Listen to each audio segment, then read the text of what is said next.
All the people sitting here are eminent and don't require any introduction.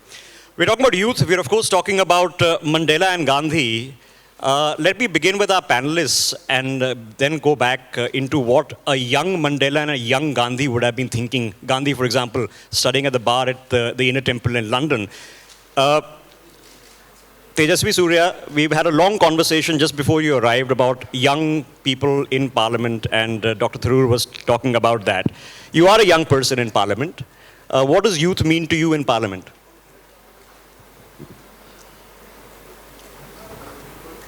Whether in Parliament or outside, youth, by its very nature, very inherent nature, like to be idealistic about a lot of things.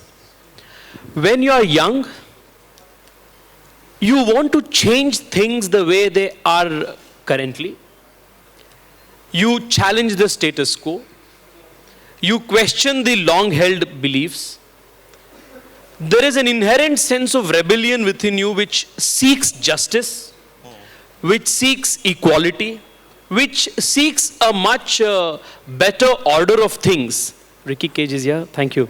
So, much better order of things than what it already exists.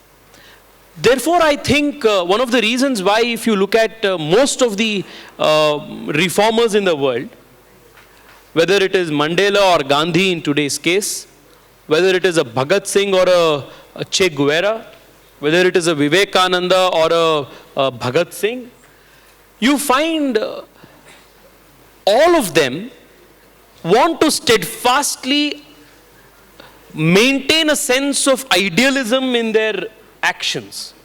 Therefore, as a young parliamentarian, when you enter an institution which actually shapes the present and the future of this country, an institution which actually played such a pivotal role in shaping the history and present of this country, you will of course be reminded of those ideals which inspired or triggered the zeal of those people who gave it their all to achieve what they did.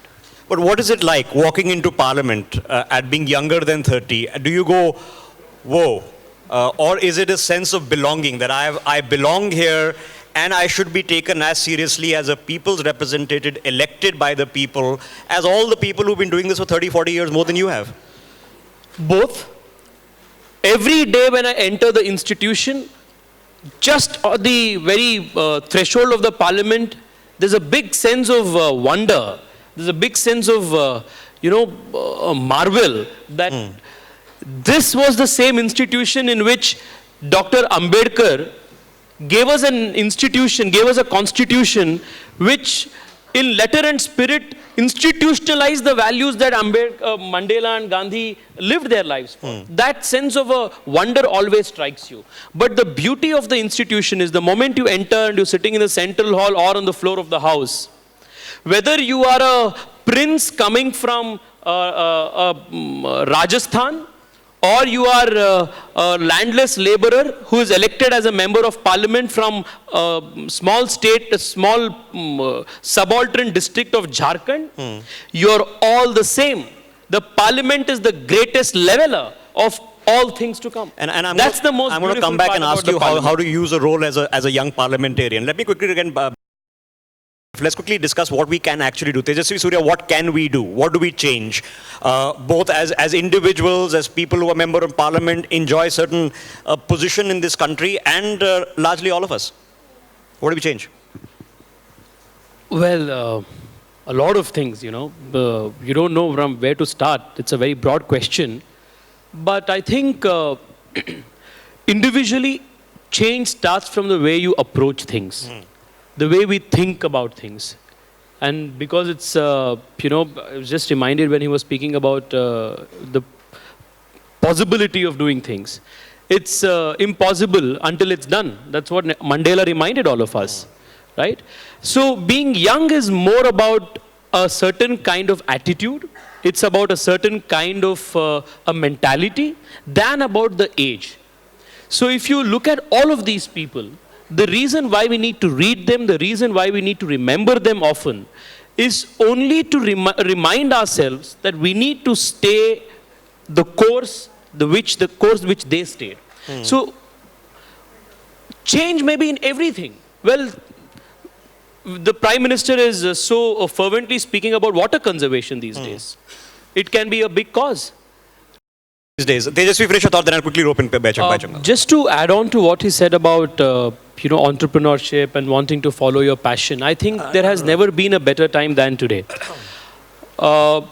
If you look at the basics of whether your housing, your food, water, things like this, our generation is perhaps the most comfortable generation in the history of humankind. Just if you compare our today to what it was, say, 50 years ago, the kind of facilities, the kind of economic opportunities that we have today versus what our parents enjoyed is a completely different thing. Therefore, this is the opportune time to take off. And today, even speaking as a member of parliament from the ruling party, there has never been a prime minister before who has stressed so much on entrepreneurship, on starting new things. Eventually government isn't going to run companies. No, people have to go and run companies. So have we broken that regimented culture? Of course. Even today, there was a very big discussion going on in the question hour, on the 0 hour today, on privatizing Air India and the government getting out of running airlines. So this government in its very thinking is pro-business, pro-entrepreneurship, and is pro-encouraging young people. The last one thought. We spoke about social entrepreneurship. In this very budget, for the first time in India's history, a proposal is mooted to start a social enterprise stock exchange. So if you are going to start a social enterprise, if you will be a promoter of a private limited company which will work in the spheres of contributing societal good or espousing a social cause, you will be enlisted on an exclusive stock exchange through which you can raise funds and capital and increase your... And maybe give a little bit less. It's called a social rate of return. Yeah. Okay, let's Tejasvi, obviously, the problems she's raising are because of the lack of professionalization of government. It's a scheme that gets announced, implementation is done by people who are not really interested in getting it done. But are we waiting for government to professionalize, or do we get the Kickstarters and the Indiegogos where you just sign up with just an idea? You don't need any paperwork and you can raise tens of thousands of dollars. When is that happening in India? Well, we are on a journey towards making India a great business destination, making entrepreneurship a culture in India. And this, the credit must be given where it's due. For the first time, we have a Prime Minister who, like Anurag ji said, is speaking about ensuring there is a cultural change in this country. So whether it is Stand Up India, Start Up India, whether it is the Mudra Yojana loans, for every example that Ira ji raised, I'm sure there are so many examples of people who have actually gotten benefited. So what will you say? But that doesn't mean, what will you say to entrepreneurs? That doesn't mean that those issues that she raised should be wished away. Because the government, as a responsible government, will do everything in its capacity to ensure that there is last mile delivery of its policies. So what should we do? We should definitely work towards bringing in a cultural change. The economic survey that was tabled just last week, there was a chapter that is dedicated to behavioral economics. That if people's behavior changes, whether it is small things like washing hands before eating, whether it is open defecation-free villages, clean cities, respect to women, these behavioral changes will have a very, very important economic benefit, and that should be factored in while making public policy. So the government is even thinking on these lines even while framing economic policies. Tejasvi Surya, is it okay to fail? Of course, everyone did. Everyone does. If let me just conclude with this. Whichever achiever you see, across whatever fields, across time and space, there is only one thing that you will notice: absolute courage of conviction. Absolute courage of conviction. And that courage of conviction only comes when you're ready to embrace failure, not once, but multiple times. Okay. And that's the history of success. Well, Tejasvi Surya, speaking with the courage of conviction, Baichung Bhutia Everybody knows who Baichung Bhutia is. You obviously inspired lakhs and lakhs of Indian people, not only into football, but into dreaming. Now, you are beyond football. You are now you are an entrepreneur of sorts in your own right. We've been talking about millennial entrepreneurs. You are an entrepreneur of your sorts. What would a Baichung Bhutia now, with the age and experience he has now, tell a Baichung back in school? What would you tell yourself? I think one thing I would definitely say is to really, have your own thought and try and pursue your thought and dreams what you want. Because as a boy, when I was growing up in Sikkim, one thing my parents always told me was to study well and make sure, I think in that generation, not just me, but my friends in that generation were told, grow up, get a job, look after your parents. And a lot of, I think, younger generation youth those days were under pressure to get a job and just make sure that families looked after and they get married to a good family because they get a job. But I think now the youth today is, I think, changing. They want to do what they really love. And I think that's the most important thing. So I have a son who's 9 years old.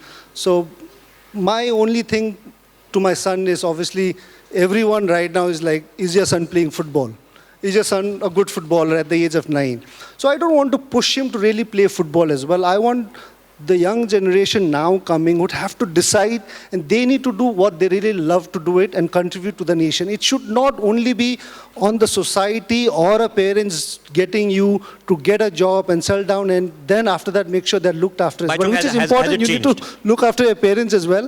But I think the youth of tomorrow has to start deciding and going and doing the work they really love to do. But do you see a change, because you interact with a lot of young people in your various football academies that run right across the country? Has it changed? Is there a break away from the regimented lifestyle where you go to school, go to college, do your masters, then take out CV, get a job?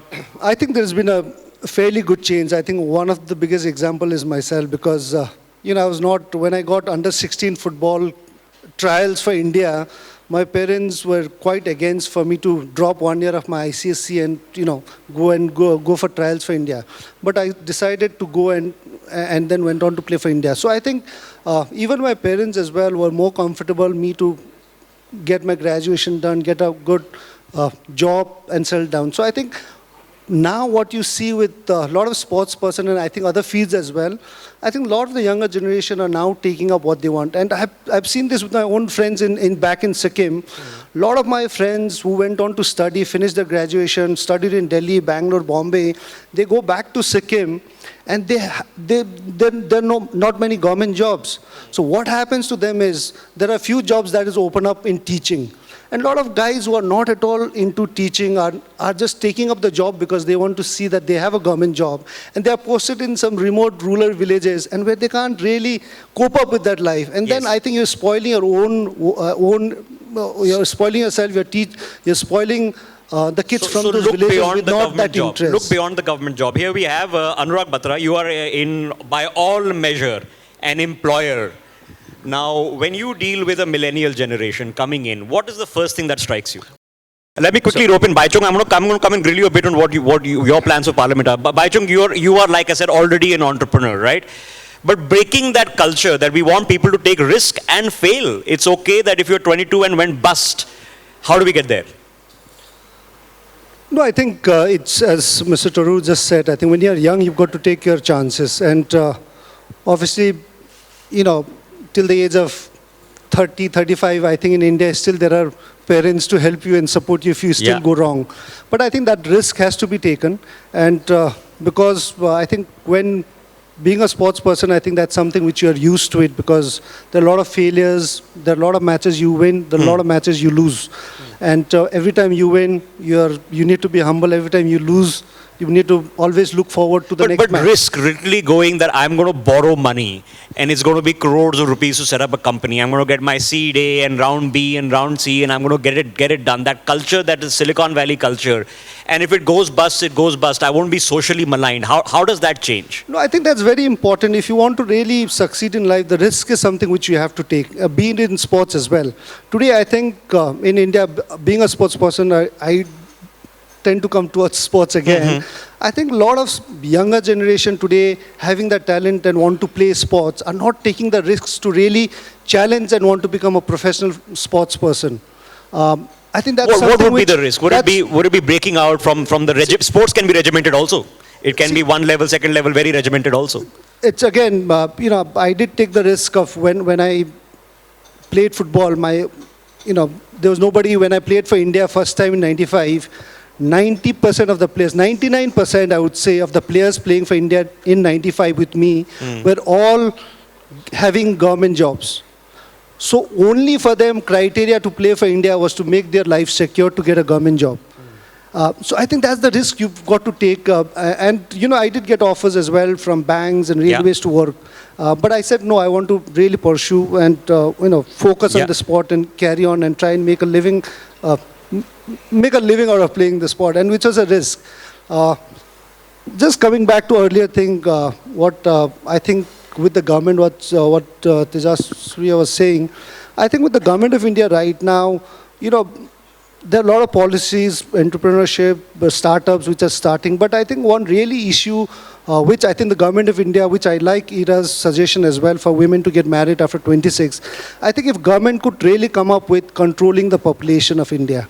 And I think especially with the poorer section, if they have only one child, anybody from really poor background, give that child the maximum facilities, support, so that the rest of the community and people are looking to that and getting encouraged to have just one kid, and the government is really supporting the poorer section who are having only one kid. And it's an educative exercise, and of course people getting married later have you have a lot of policies, startup, this, that, lot of things, but if you can't control our population, and which Mr. Taru was saying, in 2024 we will have 38% increase in young people.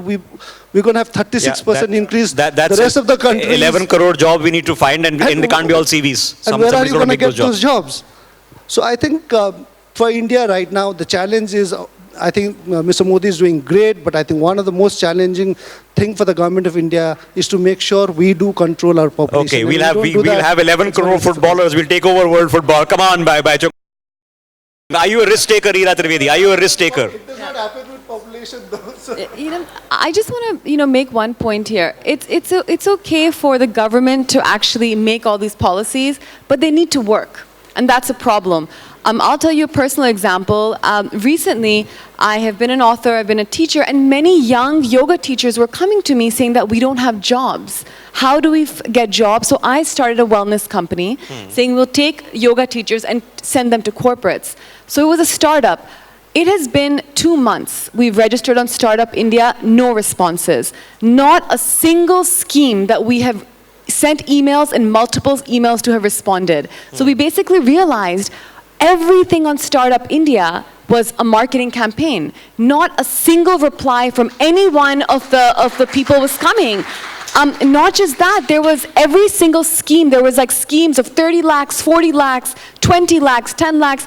There was calls made, emails made, no responses. And opening a bank account for a company is actually not that simple. It's a pain. Not that simple. You have to have an ID proof, registered address proof. It takes several, and if you don't have a registered address, if you're renting an office, then to convince your landlord to actually let you open your company is a huge problem. So there needs to be systems in place for entrepreneurs. Let's put the young man on the spot. Anurag, you want to join in? You want to say something? You're my best friend, Rishabh, from now on. You call me a young man, so you're my best friend.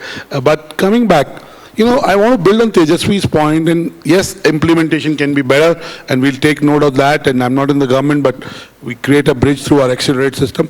But when the Prime Minister, we can talk about implementation in a big country like India, somewhere implementation can always be better. But when the Prime Minister says, he gets onto the stage and says it's okay to fail, he's changing the culture. That culture may not produce results today. It will change the mindsets of parents. It may produce results 5 years. So do not underestimate the power of the Prime Minister of the country saying, experience is what you get when you don't get what you want. So it's an experience, being an entrepreneur. So it's okay to fail, because there's nothing called failure. It's an experience. Failure is a stepping stone to success. And coming back to implementation, I think in every area, as Indians, forget the government, I think we can be better at execution. We can be better at planning. We're still okay at planning, but yes, we can be better at execution. So I don't want to, but I want to make my last point. This is a youth panel. I want to also, I said the age for doing everything is becoming less. But I also want to tell everybody in the audience who's about 50, 60, that the role reversal is also happening. Captain Leela Lair, who started the Leela group of hotels, started a hotel chain at 46. He turned an entrepreneur at 46, came from the army. You know, Munna Bhai, actor, Baman Irani, became an actor in his late 30s. And really in the 40s became the Baman Irani that we know. So if you are whatever age, it doesn't matter. Mrs. Patel, you can be an entrepreneur now. You start a company. You want to be an actress, you can be an actress. Whatever you want to be, right? And I say it on a serious note. If you tell yourself it is possible, you can do it. And youth tell themselves a lot that it is possible. That's why young people achieve spectacular results. So I'm just going to, if I can rope in Ira. Ira, now you've had an absolutely fascinating life, right? You've been a young author. Now authors are now being more recognized in India, but it's a tough industry to get into. And then you had you come back to India, you've had a life, now you've been into yoga and other things. And of course, the question I'm trying to ask you is for young people out there, when they have to make these decisions, when they have a regimented life like it would not. You go to school, you go to college, university, a lot of people now go study abroad, and you get a job, and you come out with a CV. What is life? Should it be the aspiration of a happy life, a good life, or a meaningful life?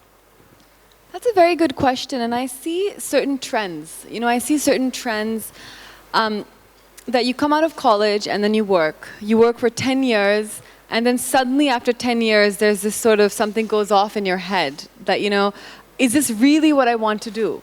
Is this really what that's everything that's out there? We call it epiphany and not midlife crisis, right? No. Yeah. It could be either an epiphany or a midlife crisis. So I do think that one moment comes, you know, in your life where suddenly, you know, you really wonder, is this it? Because you've made some money, you feel secure, and as Dr. Turu rightfully said, the age to be adventurous is when you're younger, when you don't have those responsibilities. And suddenly, you may be 32 or 33 and you have family responsibilities and you can't take those steps that you have to, and then the epiphany turns to a midlife crisis. You know, so that's kind of what happens. So I do think that trend is emerging, but after 10 years, then you really can try to pursue what you want to do. But I want to make a point here about women. You know, as Dr. Turu said, when, you know, and he gave a very nice example when he gave awards to women entrepreneurs, and many of them weren't young. I really honestly feel that if we make a law that changes the age of marriage to, say, 26 or 27 for women, women will do so much better because there's so much pressure on marriage still for women, and India ranks... No, compulsory, you cannot get married till 26 or 27, you know. You cannot get married till 26 or 27, which will then, you know, families will educate their daughters, they'll encourage them to go work, because right now the number of women in the workplace is lowest in India. Like, India ranks amongst certain, like, African countries, like Ethiopia and whatnot, for women in the workplace. It's terrible, and women are highly educated. At every single level, women beat men, whether it's at school results, whether it's secondary education, tertiary education, universities, women are outperforming men. They really are, and in terms of numbers, in terms of marks, in terms of results. But when it comes to the workplace, we see a sudden huge drop, and that's a big problem. India cannot progress unless Indian women progress. This is 50% of the population. Okay, so the solution is simple. You know, the solution is simple. Get women to the workplace. You know, get women to the workplace. Get young women to the workplace. And when women start working when they're young, they understand what it's like to be economically independent, mentally independent, emotionally independent. And these are very, very important qualities in a new India. No, but you mentioned economically independent is one thing and emotionally independent, and then that's they're linked. They're linked. They are linked. somewhat You're absolutely linked, right. You know, every time going back to university now, and I go back and spend a lot of time with students and mentor youth organizations specifically for this purpose, to give them a chance to do what I never got to do in college. It was just go keep studying and get a job. So we got about 15 minutes left.